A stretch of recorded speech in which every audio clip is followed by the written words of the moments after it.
Halo sahabat Miraset, kembali lagi di BBM bersama saya Sarnubi, Senior Implement Spesialis Miraset Sekuritas Indonesia.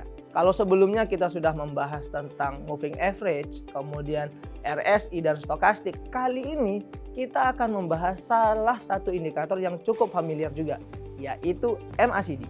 Oke, sekarang sahabat Miraset bayangin lagi nyetir di jalan tol. Kalau injak gas lebih dalam, mobil akan semakin cepat. Kalau kita lepas, tentu saja mobilnya akan melambat. Terkadang mobil masih mau jalan maju, tapi kecepatannya sudah berkurang. Nah, ini adalah MACD sahabat Miraset, seperti dashboard pada mobil kita. Dia akan menunjukkan tren pasar lagi ngebut, melambat, atau sedang berbelok arah. Oke, kita kenalan terlebih dahulu sahabat Miraset dengan MACD. Apa itu MACD? MACD ini adalah singkatan dari Moving Average Convergence Divergence. Namanya ini memang cukup ribet sahabat Miraset. Yang pertama terdiri dari Moving Average, yaitu harga rata-rata. Yang kedua Convergence, yaitu adalah ketika dua garis mendekat. Dan Divergence itu ketika dua garis menjauh. Jadi MACD ini adalah mengukur hubungan antara dua Moving Average. Dari situ kita bisa mengetahui momentum dari trennya. Apakah lagi ngebut, lagi melambat, atau sedang berbalik arah.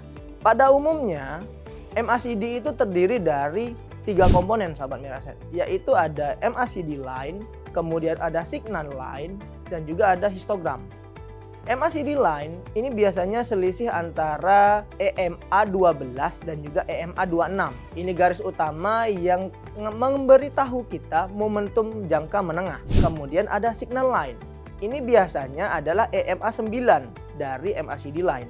Ini adalah garis pembandingnya yang lebih halus sahabat Miraset. Kemudian histogram, yaitu batang-batang warna biru dan juga warna merah kalau pada aplikasi HOTS. Nah, ini menunjukkan selisih antara MACD line dan juga signal line. Kalau dia merahnya makin tinggi, ini momentum naiknya semakin kuat sahabat Miraset. Kalau misalnya dia biru lebih ke dalam, maka itu menunjukkan tren menurunnya juga kuat sahabat Miraset. Oke sahabat Miraset, ada 3 cara populer untuk baca MACD. Yang pertama adalah crossover MACD line dan juga signal line. Kalau MACD line memotong ke arah atas signal line, berarti itu terjadi sebuah sinyal bullish. Kalau MACD line memotong ke arah bawah signal line, ini berarti dia sedang bearish sahabat Miraset. Kemudian yang kedua adalah kita membaca posisi terhadap angka 0 atau zero line. Kalau di atas angka 0 itu berarti trennya dominan untuk naik. Kalau dia di bawah 0 berarti trennya sedang dominan untuk turun. Kemudian ada histogram. Seperti tadi sahabat Miraset, semakin tinggi histogramnya maka trennya akan semakin kuat untuk naik. Semakin batangnya ke bawah pada histogram maka trennya adalah semakin turun sahabat Miraset. Oke, di sini kita langsung saja sahabat Miraset. Di sini dapat sahabat Miraset lihat ada 2 garis yang di atas, yang di tengah-tengah, yaitu berwarna merah ataupun seperti oranye dan juga berwarna biru sahabat Miraset. Di sini yang berwarna oranye itu adalah MACD line sahabat Miraset, yaitu 12 dan juga 26, EMA 12 dan EMA 26. Sedangkan yang warna biru itu adalah signal line yang EMA 9. Nah, di sini sahabat Miraset dapat lihat ketika terjadi perpotongan antara MACD line dan juga signal line. Dan juga yang harus sahabat Miraset lihat tadi adalah posisi dari zero line atau angka nolnya. Nah, dapat sahabat Miraset lihat ketika MACD line ataupun signal line itu berada di area di atas 0, maka kemungkinan trennya sangat kuat untuk dia terjadi uptrend seperti itu.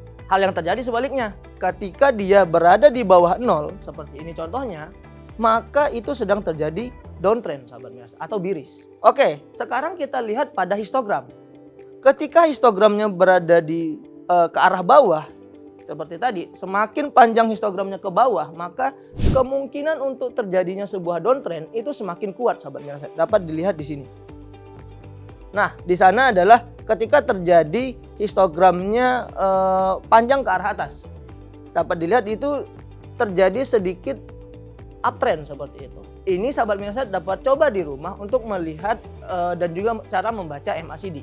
Nah, untuk sahabat Miraset yang baru mau pakai MACD, ada beberapa hal penting sahabat Miraset. Yang pertama adalah jangan langsung masuk hanya karena terjadinya crossover.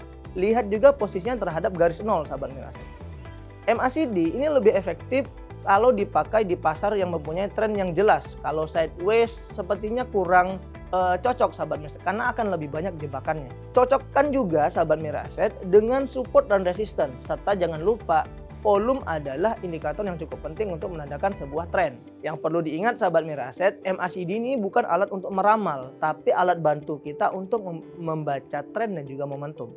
Pada aplikasi HOTS, sahabat Miraset dapat menggabungkan keduanya. Mungkin di beberapa ada juga yang sudah digabungkan ya. Tapi kalau di sini kita bisa gabungkan keduanya.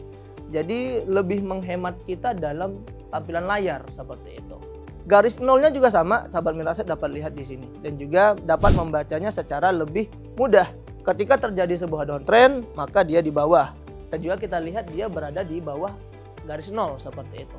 Ya, jadi MACD ini ibarat dashboard mobil sahabat Miraset. Kalau kita tahu kapan trennya masih jalan kencang, kapan juga dia melambat ataupun berbelok arah, ini akan membuat kita lebih nyaman dalam melakukan perjalanan atau juga melakukan investasi.